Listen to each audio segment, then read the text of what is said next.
Hello, my name is Isai Hernandez, and I handle the correspondence, presidential letters, and all mailing for Joe Exotic. I work here in the firm for Francisco Hernandez and Jeff Hoover, lead counsel and co-counsel for Joseph Maldonado Passage. Team Tiger and a select few know me as Easy. I am here today to share some truth with you about Joe Exotic.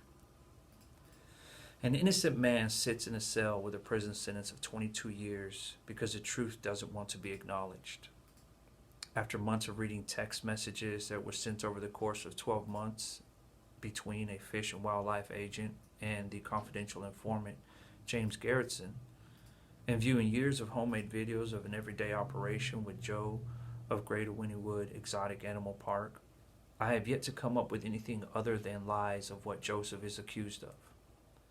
I watch the videos and I see a man who is in love with the health and the operation and the well-being of the zoo. I watch hundreds and hundreds of hours of daily footage of Joe at the zoo tending to the lions and the tigers and numerous other animals, and not once was there a need for concern from anyone around him of how he treated those animals at his zoo. I was given access to Joe's world of operating his zoo and noticed that he ran it not with a degree of distrust, but with 100% certainty that the care of the passion to forever care for the animals is his sole priority.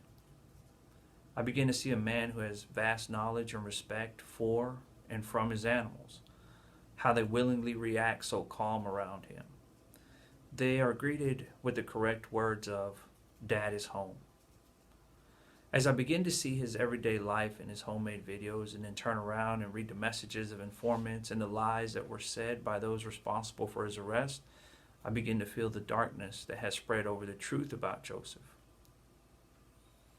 In the courtroom, a lie was believed. Because of that lie, Joseph has suffered the consequences.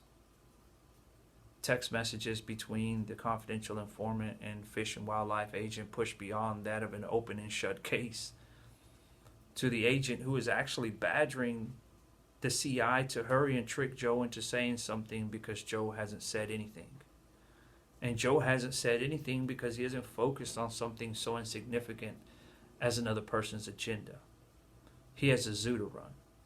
He doesn't acknowledge the attempts of the confidential informant to get him to come and speak to him month after month because he knows that the conversation to be had with him has nothing to do with running his zoo. Joseph eats, breathes, and sleeps that zoo. Looking at his videos, there are clips of him in the office where he has contacts all over his walls and he has phone numbers of vets and doctors and facilities of people who are more than willing to assist him in making sure the health of the animals are first and foremost.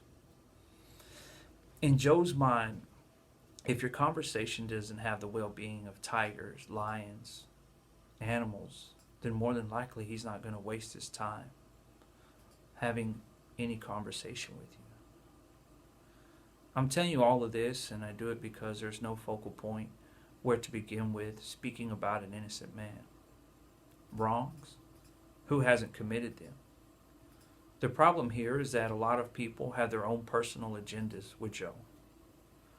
Everyone who betrayed him wanted what he had, thinking they could be Joe, thinking they could be loved like he is loved, thinking they could have the respect that he has, but the truth of the matter is no one in history could ever be who Joe is or be able to handle the responsibilities like Joe did. I recall a message where Jeff states how he was mad and said that he has been setting Joe up for over a year.